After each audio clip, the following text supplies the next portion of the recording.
J'ai fait procéder à un diagnostic de l'entreprise, non pas par des consultants externes, mais par 2 internes, parce que je souhaitais que ce diagnostic comporte une part d'interview de membres du personnel et qu'il fallait pouvoir ouvrir les portes. C'est ce que nous avons fait et ça a été la première étape de notre démarche stratégique. Il était composé de façon assez classique, je dirais, avec les points forts, les faiblesses, les opportunités, les menaces, mais aussi des éléments de benchmarking.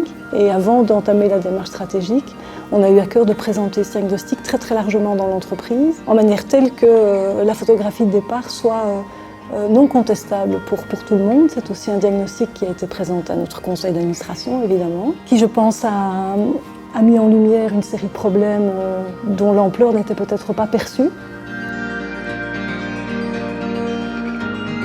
Ce diagnostic nous a permis finalement d'identifier de façon très claire les défis auxquels l'entreprise était confrontée, des défis propres à son organisation et puis des défis extérieurs. Exemple de défis extérieurs, les changements climatiques, ce qui dans une entreprise comme Vivaco est évidemment quelque chose de potentiellement très impactant. Une crise de confiance aussi à l'égard des services publics et des intercommunales par exemple, des attentes de notre clientèle qui variaient, la digitalisation qui est à la fois un défi interne et externe puisqu'il y a à la fois des attentes côté client mais il y avait aussi, et ça c'est propre à notre organisation, un retard en la matière, j'ose le dire. Et puis en termes de défis internes, un autre exemple très marquant et très impactant pour l'entreprise, c'est une pyramide des âges défavorable.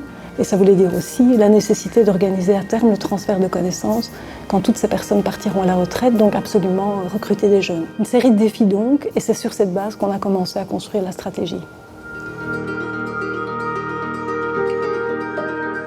Alors le choix qui a été fait sur ma proposition, c'est de s'engager dans une démarche la plus participative possible. Ça s'est poursuivi dès lors que le comité de pilotage stratégique était composé d'une vingtaine de collaborateurs et pas nécessairement ceux qui ont les plus hautes responsabilités dans la hiérarchie. Et puis sur cette base, on a lancé des ateliers stratégiques participatifs où à peu près 250 collègues se sont portés volontaires. Et 3 objectifs étaient finalement poursuivis. D'abord qu'une bonne partie du personnel se sente concerné par le futur de l'entreprise et puis qu'il délivre du contenu et des recommandations.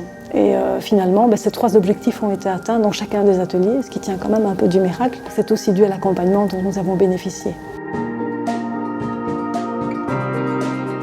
On a été très contents de la collaboration avec Engage. D'abord parce que l'équipe qui a été mise à notre disposition par Engage ne ressemblait pas à l'image qu'on se fait habituellement du consultant. Ce dont nous avions surtout besoin, c'était plutôt d'être des facilitateurs par rapport à ce premier changement culturel de la culture d'entreprise qui était de dire on va faire participer le personnel à la démarche de définition d'un plan d'entreprise pluriannuel. Engage nous a amené des méthodes, le fait que ce soit un tiers qui pilotait une série d'ateliers et pas des responsables hiérarchiques, je pense que ça a contribué à ce que la parole soit libre. Il y a une dimension de formation, ensuite une méthodologie pour nous aider à rassembler toute cette matière brute qui émanait des ateliers dans quelque chose de charpenté, de construit, avec une priorisation, des budgétisations, une identification des interfaces.